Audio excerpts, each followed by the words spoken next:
Mo and I did the one chip challenge for our special Christmas episode. So firstly, Mo, explain the first few minutes after eating the chip for you.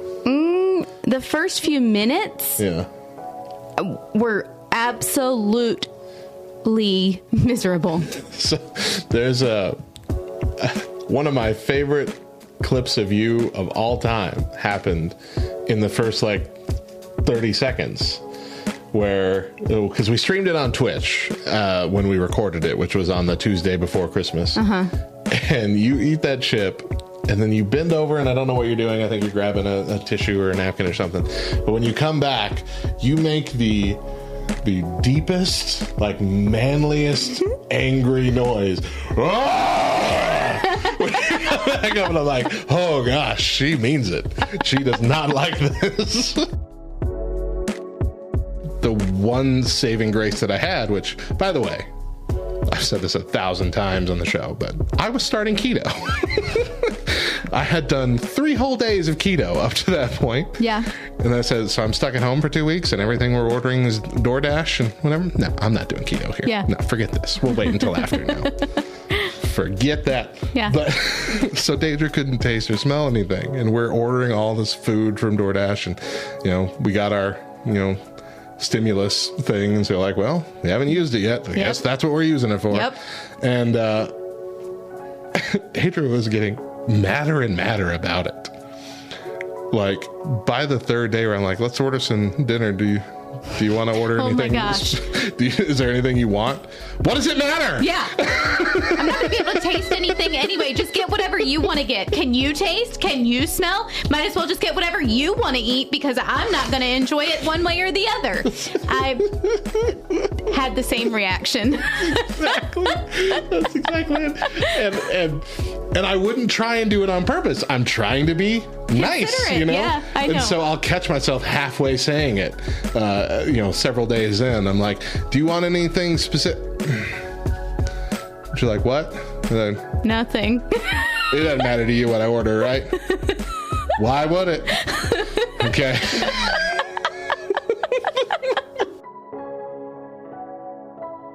Rachel, my friend Rachel, says, dang, you're 35, Matt? Your age is hard to tell with the whole being bald thing, but Mo doesn't look a day over 23. She's also 35.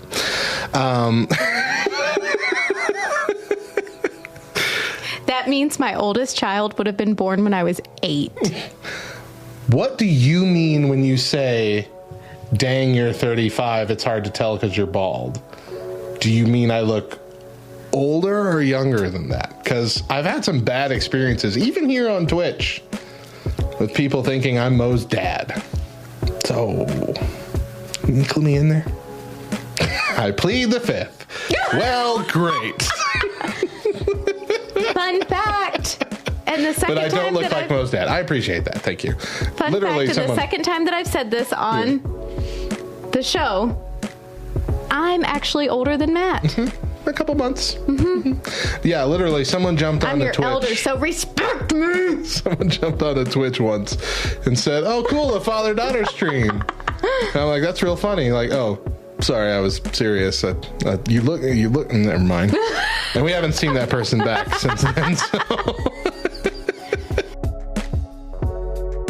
Zeus was a college student during the Prohibition era. Seuss? Dr. Seuss. You said Zeus. Did I? Seuss.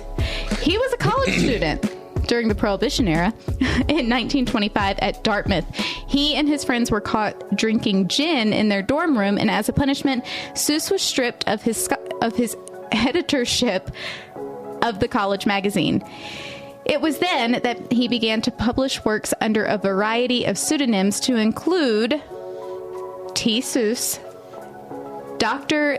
Theophratus Seuss, and eventually shortening it to simply Dr. Seuss. Sipping on gin with Seuss.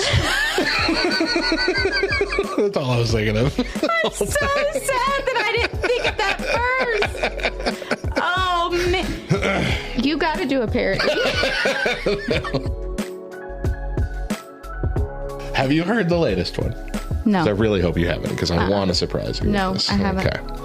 So, Burger King's attempt to highlight gender disparity in the restaurant industry with a provocative tweet has backfired.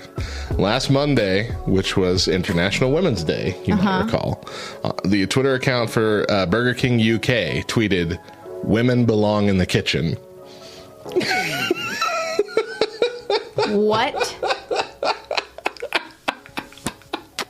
And what they meant was, women belong with us in the kitchen. Yeah.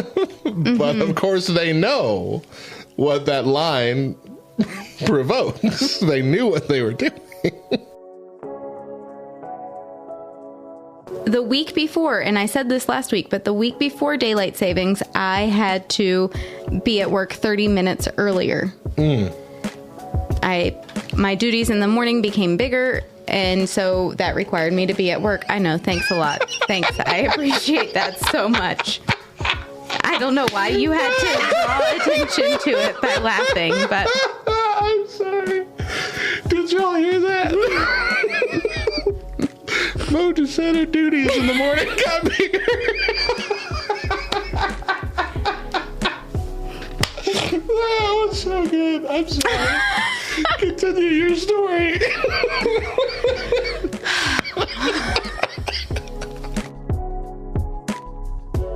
Brian likes listening to our segment here on Twitch where we talk about food because we basically make him try all these different things because his daughter hears about them.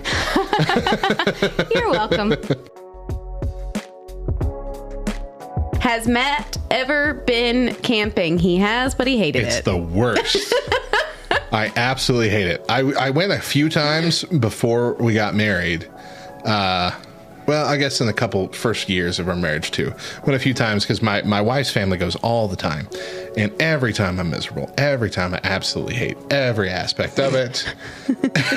And so I stopped going. Like, you can go with the family. And, we had kids. And I'm like, yeah, you can take them. Y'all can go. Go have a weekend with them. It's fun. Well, my wife made the comment of, come on, you've never been camping with the boys. I'm like, that's a dirty card to play. So I went camping 2 years ago, again, with them. It was the first time in 10 years. And the few moments with the boys was a blast.